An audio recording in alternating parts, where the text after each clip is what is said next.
Shalom, saudara-saudara terkasih.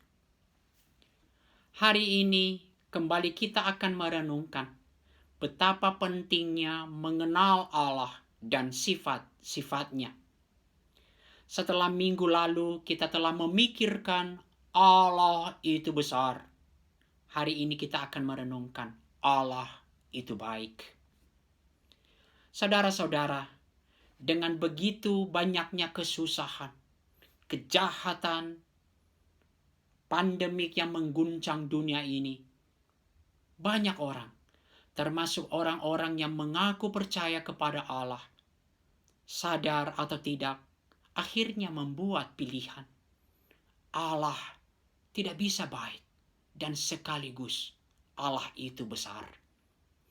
Namun Alkitab secara jelas menyatakan kepada kita, Allah itu besar dan baik. Seharusnya ini menjadi keyakinan dan pengalaman hidup orang percaya. Kita merayakan kebesaran Allah dan bersukacita atas kebaikannya. Kita akan melihat dua hal tentang kebaikan Allah. Yang pertama, Allah yang penuh kasih. Dan yang kedua, Allah yang adil. Mengasihi dengan benar, dengan adil, tampaknya sukar bagi kita. Seringkali kita mengabaikan salah satunya. Bagi orang-orang yang di dalam kasih kita, misalnya keluarga kita, maka tentu saja kita mengedepankan kasih dan seringkali mengabaikan keadilan. Tetapi bagi orang-orang di luar lingkungan kita dalam berinteraksi, kita mengedepankan keadilan daripada kasih. Tetapi tidak demikian dengan Allah. Kasih-Nya besar, namun bukan berarti keadilannya diabaikan. Kasih Allah tidak dapat dipisahkan dari keadilannya. Pertama, mari kita lihat tentang kasih Allah. Pernyataan Rasul Yohanes yang diulang dua kali dalam 1 Yohanes 4 ayat 8 dan ayat 16. Allah adalah kasih merupakan salah satu pernyataan yang paling indah dalam Alkitab. Bagaimana kita memahami dan mengerti kasih? Kasih Allah adalah praktik kebaikannya yang Allah tunjukkan sejak penciptaan. Allah memberkati seluruh ciptaannya dengan limpah dan murah hati. Secara istimewa, manusia diciptakan Allah menurut gambarnya. Ini adalah pertunjukan kasih Allah kepada manusia. Mazmur 8 ayat 5 dan 6 menunjukkan ini kepada kita. Apakah manusia sehingga engkau mengingatnya? Apakah anak manusia sehingga engkau mengindahkannya?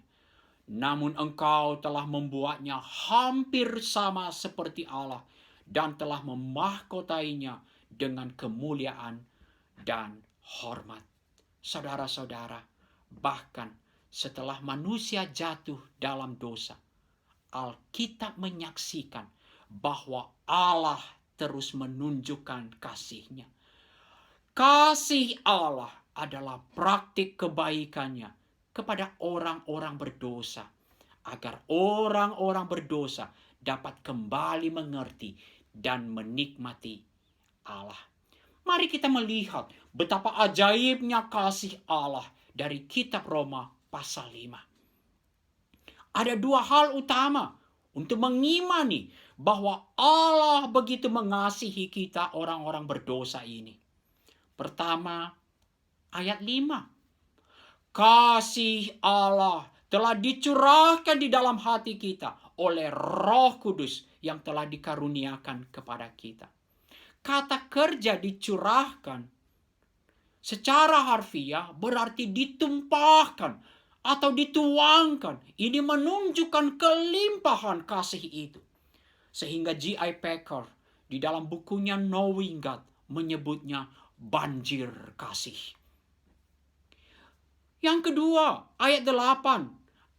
Akan tetapi Allah menunjukkan kasih-Nya kepada kita oleh karena Kristus telah mati untuk kita ketika kita masih berdosa. Kata menunjukkan secara lebih tepat dapat diterjemahkan Allah telah mendemonstrasikan kasih-Nya. Allah telah membuktikan kasih-Nya waktu kita masih memberontak kepada Allah. Ketika kita masih berdosa. Ini adalah kasih yang begitu ajaib. Unconditional love. Karena itu, bagaimana mungkin kita meragukan kasih Allah, khususnya di dalam penderitaan? Ayat 3 dan 5, Paulus memberikan aplikasinya di dalam penderitaan. Kita malah bermegah juga dalam kesengsaraan kita. Karena kita tahu bahwa kesengsaraan itu menimbulkan ketekunan. Dan ketekunan menimbulkan tahan uji. Dan tahan uji menimbulkan pengharapan. Dan pengharapan tidak mengecewakan. Karena kasih Allah telah dicurahkan dalam hati kita oleh Roh Kudus yang telah dikaruniakan kepada kita. Saudara-saudara, kapan kita biasanya meragukan kasih Allah? Biasanya di dalam kesusahan, dalam penderitaan. Kita mempertanyakan kasih Allah. Kita mempertanyakan apakah Allah peduli kepada kita. Kita memang sering diguncang oleh tragedi kehidupan. Tetapi Allah telah membuktikan kasih-Nya kepada kita. Ia telah memberikan anaknya dan mati bagi kita. Dan Allah mencurahkan kasih-Nya ke dalam hati kita melalui Roh Kudus yang dikaruniakannya kepada kita. Firman Tuhan memang bukan menghilangkan segera penderitaan. Bukan langsung menggeser penderitaan. Tetapi memberikan kepada kita perspektif yang benar di dalam melihatnya. Dan inilah yang membawa pengharapan di dalam penderitaan. Saudara-saudara, apa yang membuat penderitaan itu seringkali tidak tertahankan? Bukan semata-mata rasa sakit yang mendera, melainkan juga perasaan bahwa Allah tidak peduli. Allah telah meninggalkan kita. Allah begitu mengasihi kita. Itu kesaksian Alkitab. Itu kesaksian firman Tuhan. John Stott mengatakan, setiap kali kita dikoyakkan oleh penderitaan, kita akan mendaki bukit Kalvari, tempat demonstrasi kasih Allah itu. Dan dari tempat tinggi yang unik itu, seharusnya kita bisa memandang secara tepat bencana-bencana yang menimpa kehidupan ini. Roma 8 ayat 38 sampai 39 meneguhkan kasih Allah kepada kita. Sebab aku yakin bahwa baik maut maupun hidup, baik malaikat-malaikat maupun pemerintah-pemerintah, baik yang ada sekarang maupun yang akan datang, atau kuasa-kuasa, baik yang di atas maupun yang di bawah, ataupun suatu makhluk lain, tidak akan dapat memisahkan kita dari kasih Allah yang ada dalam Kristus Yesus, Tuhan kita. Itu tentang kasih Allah. Sekarang tentang Allah yang adil. Alkitab juga secara jelas menyatakan Allah yang adil. Apa itu keadilan Allah? Alkitab menunjukkan kepada kita keadilan Allah, menegaskan kesetiaan Allah pada kebaikannya, dan tindakan keadilan Allah itu menunjukkan kebaikannya dan sesuai dengan hukumnya. Keadilan Allah berarti bahwa Allah secara keseluruhan benar dan adil dalam semua urusannya dengan semua umat manusia. Sekalipun hal ini susah kita mengerti. Kita sering mempertanyakan kasih Allah ketika kita merasakan keadilan Allah. Alkitab juga menunjukkan bahwa keadilan Allah sangat terkait dengan kesuciannya. Louis Berkhof mengatakan, keadilan Allah sebagai suatu cara pengungkapan dari kesucian Allah. Oleh karena keadilan Allah itu sesuai dengan hukumnya dan sangat terkait dengan kesuciannya, maka Allah adalah benar dan adil waktu ia menghakimi dan menghukum manusia ketika manusia jatuh dalam dosa dan melanggar hukum Allah yang diwahyukan. Disinilah saudaraku kita sering timpang. Kalau kita mau jujur, kita banyak berbicara tentang kasih Allah, tetapi sering mengabaikan keadilan Allah. Seringkali mengabaikan kebenaran tentang penghakiman dan murka Allah. Penghakiman dan murka Allah adalah wujud dari keadilan Allah. Murka Allah menunjukkan tindakan Allah yang adil dan pasti dalam menghukum dosa. Becker dalam bukunya Knowing God mengkritik secara pedas orang-orang Kristen yang hanya suka bicara tentang kebaikan Allah, tetapi tidak mengatakan kebenaran tentang penghakimannya. Kita harus melihat secara seimbang tentang kasih dan keadilan Allah sebagai sesuatu hal yang tidak terpisahkan. Keluaran 34 misalnya, setelah bangsa Israel menyembah anak lembu emas itu, mari kita lihat ayat 6.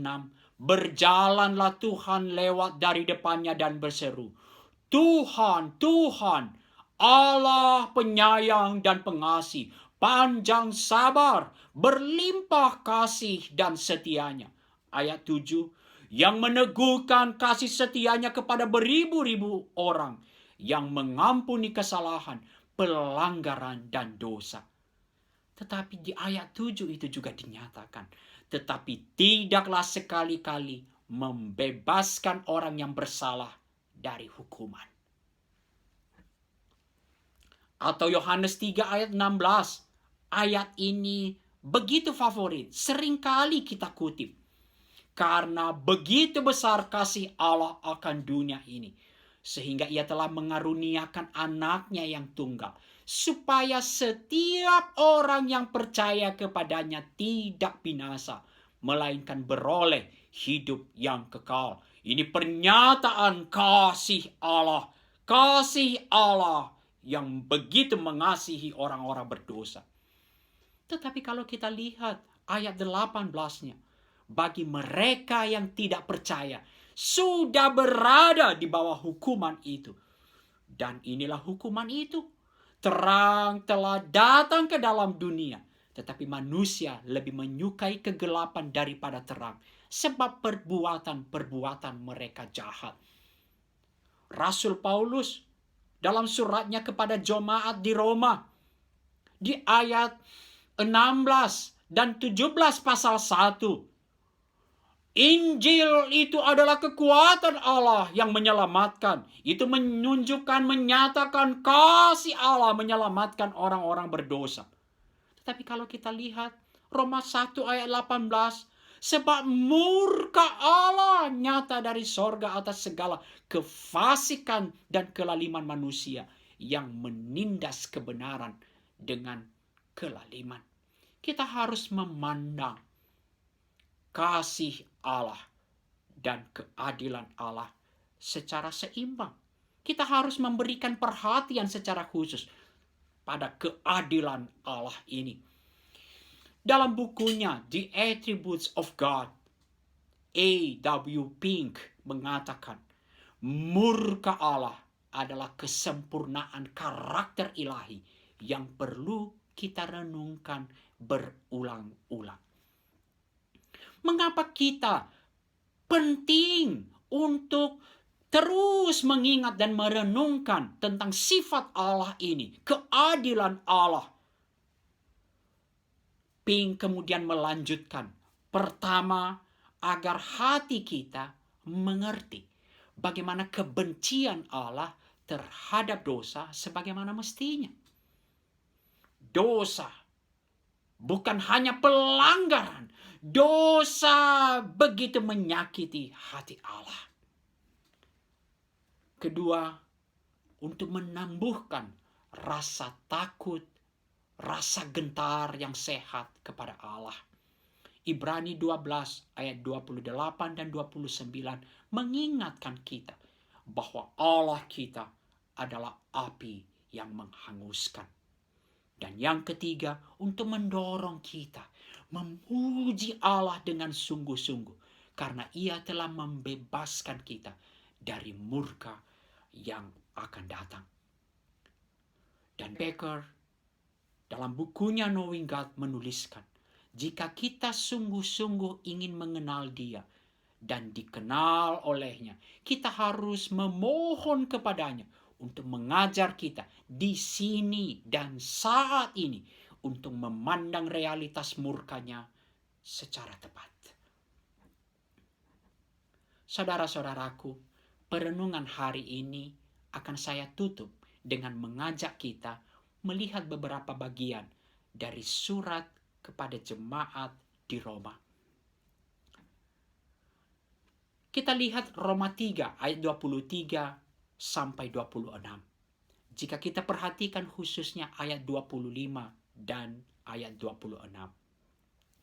Kristus Yesus telah ditentukan Allah menjadi jalan pendamaian karena iman dalam darahnya. Hal ini dibuatnya untuk menunjukkan keadilannya karena Ia telah membiarkan dosa-dosa yang telah terjadi dahulu pada masa kesabarannya. Ayat 26, maksudnya ialah untuk menunjukkan keadilannya pada masa ini supaya nyata bahwa Ia benar dan juga membenarkan orang yang percaya kepada Yesus. Rasul Paulus membuat satu perbedaan kontras antara masa lalu dan masa kini. Antara dosa masa lalu yang dibiarkan Allah karena kesabarannya. Dan masa kini yang di dalamnya Allah telah bertindak untuk menunjukkan keadilannya. Untuk menghukum dosa. Satu perbedaan kontras antara kesabaran ilahi yang menunda penghukuman Allah pada masa lalu dan kini keadilan ilahi yang menuntut penghukuman dosa di dalam Kristus dan salibnya. Itu juga yang dinyatakan oleh Rasul Paulus dalam Roma 8 ayat 3. Sebab apa yang tidak mungkin dilakukan hukum Taurat karena tak berdaya oleh daging telah dilakukan oleh Allah dengan jalan mengutus anaknya sendiri dalam daging yang serupa dengan daging yang dikuasai dosa karena dosa. Ia telah menjatuhkan hukuman atas dosa di dalam daging. Salib adalah pertunjukan ilahi. Di dalam Kristus dan salibnya, Allah menunjukkan keadilannya, menjatuhkan hukuman atas dosa. Tetapi saudaraku, terdapat pertunjukan lain di atas salib itu. Roma 5 ayat 8 menyatakan hal ini kepada kita. Akan tetapi Allah menunjukkan kasih-Nya kepada kita oleh karena Kristus telah mati untuk kita ketika kita masih berdosa.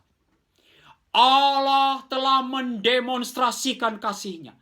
Allah mengutus anaknya untuk mati bagi orang berdosa.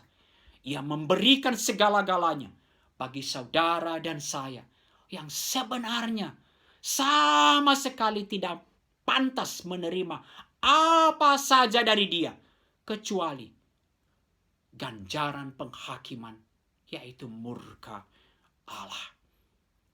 Salib telah mendemonstrasikan kasih Allah yang begitu ajaib.